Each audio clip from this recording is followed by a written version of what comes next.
Oke, kita lanjutkan ke latihan ya. Jadi langsung sedikit perubahan ya teman-teman untuk terkait relasi ini saya baca kembali. Ini ada beberapa yang kurang sesuai. Jadi ini untuk produk ke order details ini sehingga bagaimana bisa dibaca untuk dua sisi gitu ya. Jadi saya ganti di sini reverse tuh. Dan saya kemarin mungkin kurang tepat ya kategori name ini saya baca lagi. Ternyata saya buatnya jadi dia ID gitu ya. Sekarang saya ubah menjadi atribut yang biasa. Nah, sekarang kita mau coba mentransformasikan jadi biar sedikit biar apa namanya cepat. Ini sudah ada beberapa yang saya buatkan karena ini nggak ada perubahan. Untuk kategori ini yang sederhana saya buatkan duluan. Ini ada kategori ID dan kategori name. Jadi karena memang nggak ada yang perlu diganti, ini jadi saya buat duluan. Untuk produk ada produk ID, produk name, stock, price, ada produk, produk ID, produk name, stock, sama price. Oke, mengingatkan kembali teman-teman ya, kalau di sini saya menggunakan ini tools ya teman-teman ya. Kalau tools itu teman-teman mau menggunakan apapun itu sebenarnya tidak masalah karena ini kurang lebihnya sebenarnya ini masih manual. Sehingga kalau teman-teman sama seperti yang di slide tadi, teman-teman masih membuat tabel di Word, itu sebenarnya tidak masalah. Ini nanti akan kita generate gitu kan, akan kita buat di database gitu ya. Kebetulan nanti kita akan coba buat di apa namanya di MySQL ya. Jadi itu mungkin video yang pisah juga ya, bagaimana nanti membuatnya karena em, ada juga materi terkait query sehingga nanti kita buatnya bisa menggunakan query atau kita bisa bisa klik-klik-klik gitu ya. Nah, ini kendalanya sedikit saya sampaikan. Kendalanya sebenarnya sangat mudah banget ya. Jadi untuk membuat tabel itu sangat mudah banget. Jadi kalau teman-teman ada MySQL gitu ya, mau pakai DBMS apapun ya, itu tinggal klik-klik-klik itu sudah apa namanya sudah bisa terbuat gitu, sudah bisa created gitu. Tabelnya itu sudah bisa created. Kendalanya adalah em, seringkali baik baik mahasiswa ataupun nanti terjun di karyawan ya sebagai karyawan itu banyak sekali yang kurang memahami gitu, kurang memahami akhirnya kenapa sih tabel ini terbuat ya itu yang akhirnya muncul dan sebenarnya kenapa kita mempelajari basis data itu lebih ke optimalisasi database gitu ya. Kalau misalkan data yang kita gunakan masih data dummy seperti ini, paling banyak berapa? Paling banyak 1000 baris gitu. Itu masih aman ya. Terkait load database-nya itu masih aman. Sedangkan kalau misalkan data yang sebenarnya yang ada di lapangan itu enggak cuma ribuan baris. Jadi masih ada banyak sekali gitu. Sehingga kalau misalkan kita mendesain tabelnya itu tidak optimal, itu akan mempengaruhi kinerja dari database itu sendiri. Nah, sehingga kenapa kita membuat database itu dengan benar? Nah, itu salah satunya adalah bagaimana kita mengoptimalkan kinerja database. Oke, sekarang kembali ke apa namanya transformasinya. Nah, untuk sorry, kita kembali ke sini. Saya menggunakan Draw.io sehingga di Draw.io ini ada apa namanya ada pemilihan yang kita tinggal tinggal ambil. Jadi kalau misalkan teman-teman membuatnya menggunakan Word, menggunakan tabel yang biasa, sama seperti yang ada di slide tadi ya. Jadi harapannya adalah em, apa namanya kolom primary key itu diletakkan di paling sebelah kiri gitu ya. Nah, sedangkan yang di sini sekarang kita ndak apa namanya horizontal seperti yang kita buat tadi. Sekarang kita membuatnya secara vertikal gitu. Tapi ini nanti sama, kurang lebih teman-teman jangan bingung terkait bentuknya. Sekali lagi ini tools saja. Jadi teman-teman mau menggunakan sama seperti saya atau teman-teman mau tetap menggunakan Word, tabel yang ada di Word itu sama, itu konsepnya. Yang penting teman-teman paham. Oke. Nah, ini untuk namanya ya, untuk nama tabelnya sudah disiapkan tempatnya. Eh, yang di sini tadi, yang kalau misalkan atributnya di sini ada garis bawahnya, itu kan mengindikasikan dia adalah primary key. Ini sekarang kita ada PK-nya atau primary key, singkatannya seperti itu. Nah, sekarang saya sudah mulai yang beda ya. Yang pertama kita masuk ke order dulu ya. Terkait order customer ID, oke aman. Name-nya juga aman. Nah, yang di bawah ini yang sedikit butuh penjelasan. Karena address ini kita komposit gitu ya, komposit atribut, sehingga address-nya itu tidak perlu dimasukkan sebagai atribut, tapi, sorry, menjadi kolom, tapi yang akan bertransformasi menjadi kolom adalah street, city, dan postal code. Nah, yang di sini ini kebetulan postal code-nya belum saya tambahkan karena teman-teman pasti biasanya menanyakan itu gimana ya cara nambahinnya. Ya sudah sebenarnya ya tinggal di sini tinggal diduplikat. Yang ini adalah ini saya ganti postal code. Ini nanti saya gedein dulu. Postal code tanpa spasi. Oke.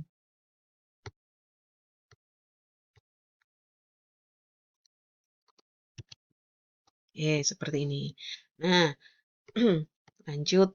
Nah, sedangkan phone number seperti yang kita jelaskan di teori tadi, dia adalah atribut multi-value. Nah, karena dia atribut multi-value, sehingga dia akan menjadi sama ini ya, kurang lebihnya dia akan seperti ini, tapi dia sekarang adalah phone number. Di sini adalah phone number. Nah, karena dia adalah multi value. Kalau teman-teman nanti bisa dicek lagi di slide-nya, ini adalah multi value ya. Kalau nggak salah tadi apa ya multi value? Sebentar saya lupa kita cek nanti aja ya. Oke, yang di sini phone number itu kan jadi boleh ya. Kalau di sini ada phone numbernya number ya. Primary key-nya adalah number. Phone number.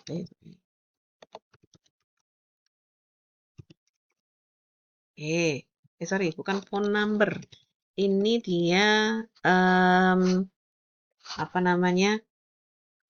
Oh, ini kita beda ya. Jadi bukan primary key yang ada di sini. Kita hapus dulu.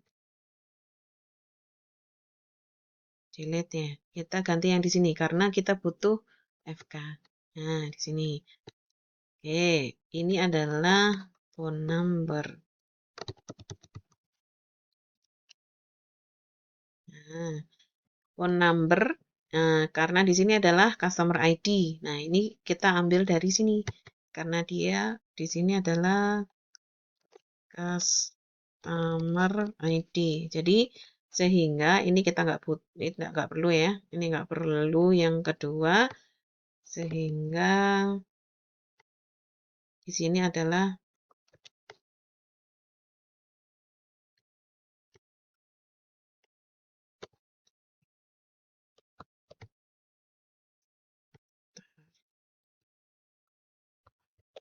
Oke. Kita geser aja. Yang ini phone numbernya. Jadi nanti kalau misalkan ada apa namanya numbernya ada 2, jadi di sini apa namanya akan muncul nih customer ID-nya 1, number phone-nya 1, 2, 3, phone apa customer ID-nya 1, nomornya berapa. Nah, oke. Selanjutnya, nah ini juga ada total payment. Nah, total payment ini kalau sementara di studi kasus yang ini, kalau misalkan kita ngomongnya, mengambilnya misalkan dari total, misalkan kalau kita beli kemarin roti gitu, roti satu harganya 10.000 dan Aqua satu misalkan 5.000. Nah, totalnya berapa? Totalnya kan berarti diambil dari 10 plus 5 gitu kan ya. Nah, itu nggak perlu disimpan. Kalau disimpan nanti dia akan menjadi inkonsisten gitu. Nah, sehingga nggak perlu nanti kita akan mempelajarinya atau memanggilnya menggunakan query ya.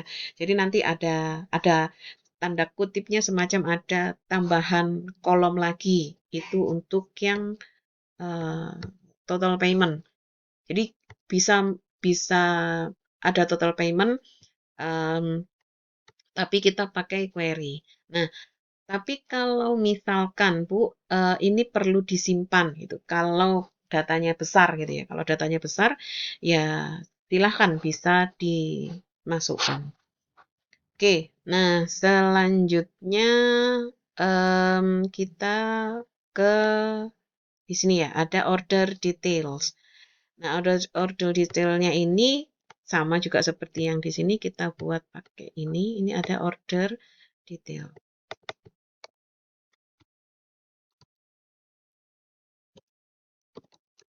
Oke, order detail ini kurang lebihnya sama juga. Ini ada order ID ya dan product ID.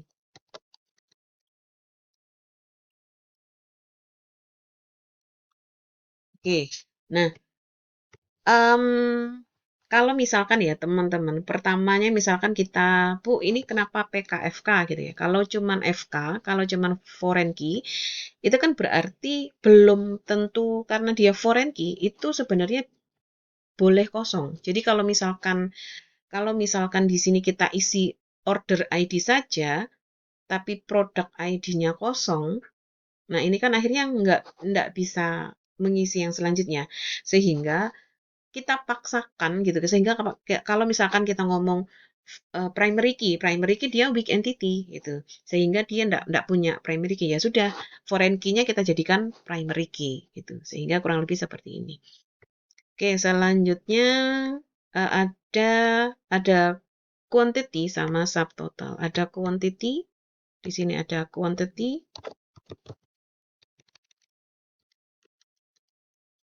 sama subtotal.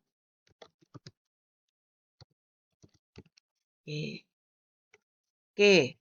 Nah, untuk mungkin video berikutnya ya kita coba akan memberikan relasi ya. Relasi kalau misalkan sementara seperti ini sudah cukup ya. Tapi nanti kita mungkin akan bahas di sini ini ada banyak ya. Ada yang ini contohnya yang one to many gitu ya. One to many atau kalau yang di sini zero to many optional gitu. Nah, ini sebenarnya apa sih bedanya sama one to many misalkan one to many. Ini ada, kenapa sih ada optional many, misalkan seperti ini, ada yang seperti ini. Kalau sementara kurang lebihnya um, kita pakai yang seperti ini, misalkan sementara saja dulu ya, misalkan contoh seperti ini. Ini kan berarti kurang lebihnya, ini kan satu customer, ini kurang lebihnya ada banyak order, gitu kan ya. Sama juga misalkan dari sini sama, di sini kan ada misalkan customer ke phone number. Nah, ini kan juga sama kurang lebihnya. Sama nanti ini yang order ke order details. Nah, oke, teman-teman nanti bisa bisa apa namanya mempelajarinya langsung. Tapi kurang lebih sebenarnya Bu, kenapa sih kok perlu mempelajari ER diagram? Kenapa nggak langsung ke apa namanya ke PDM saja? Karena ini contohnya ya, kalau ibaratnya ini blueprintnya, yang ER diagram itu blueprintnya, sedangkan yang PDM itu adalah rumah yang sudah jadinya atau bangunan yang sudah jadinya. Sehingga apa? Sehingga kalau misalkan, bangunan tanpa adanya desain sebenarnya ya jadi-jadi aja gitu. Cuman permasalahannya kalau misalkan ada kendala atau apa ya gampang sekali untuk, rusak. Kurang lebih seperti itu untuk, praktikumnya.